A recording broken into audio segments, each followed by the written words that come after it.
আসসালামু আলাইকুম। Hello guys, আমার এই যে সর্দিও বড় ভাই, ইনি খুব সুন্দর সুন্দর কৌতুক বলতে পারে। অভিনেতা, আপনি কোন কোন অভিনেতার ডায়লগ বলতে পারেন?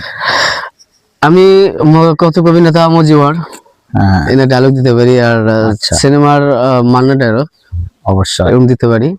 এর আগে আমরা শুনছিলাম, তো আজকে আবার নতুন করে শোনার ইচ্ছে আমাদেরকে জাগছে।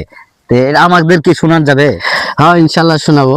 কিন্তু তার আগে একটা কথা, যে আমার যে ভিডিওতে যে যারা ভিডিও দেখবেন অবশ্যই লাইক কমেন্ট শেয়ার করবেন, একটু পাশে অবশ্যই থাকবেন। করবেন। আর আমরা ছোট ইউজার, আমাদেরকে খুব লাইক কমেন্ট করে না, কিন্তু যদি ভালো লেগে থাকে অবশ্যই লাইক কমেন্ট করুন, পরবর্তীতে নতুন নতুন আরো ভিডিও পাবেন।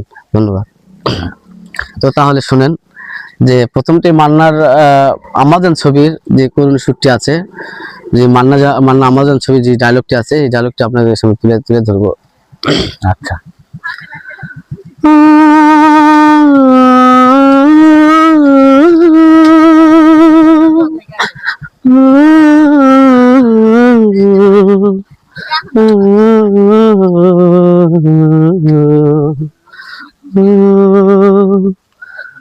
আব্বাজান, দীর্ঘ 22 বছর যাচ্ছে আব্বাজান, কেন কথা বলেন না আব্বাজান?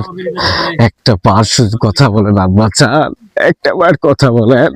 আবার আমার আব্বাজান কথা বলে না রে, আমার আব্বাজান কথা বলে না। আব্বাজান একটা বার কথা বলুন। এটা হলো আম্মাজান সরি।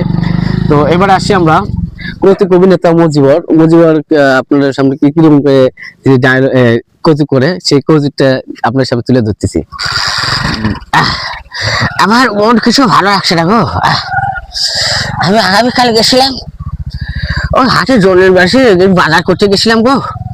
বাজারে যে দাম, সরকারি পতন হয়ে গেছে, বাজার দাম বৃদ্ধি হয়ে গেছে, আর আমার কিছু ভালো লাগছে না। ওরা সংসারই আর করবো না, আর সংসার করবো না হুয়েন ভাই। যখন ভিডিও বানাতে চাই সবাই আসে, ভিড় লাগে, লাইক কমেন্ট শেয়ার চাই। আমরা তো সবাইকে লাইক কমেন্ট করি ভাই, আমাদের কি কেউ করে না। তো এটা আপনাদের জানালাম যে লাইক কমেন্ট করার জন্য। তো পরবর্তীতে আবার কিছু ভিডিও নিয়ে আসবো। তো এবার ডিপ জলে যে ডায়লগটি করে, যখন মান্না যে পর্যায়ে যখন মৌসুমীকে যখন ধরে নিয়ে আসে আর কি, সেটা আমি ডিপ জলটি বলে মান্নার, ওই বিল্লামি সরে, পৃথিবীর কোন শক্তি নেই আমার কাছ থেকে তোকে আলাদা করতে পারে। ওই বাচ্চা, তুই আমার কোটি কোটি টাকা লস করছস, আজ আমি তোর বন্ডে সানডে মানডে ক্লোজ করে। কেমন হয়েছে অবশ্যই লাইক করবেন, শেয়ার করবেন। ধন্যবাদ।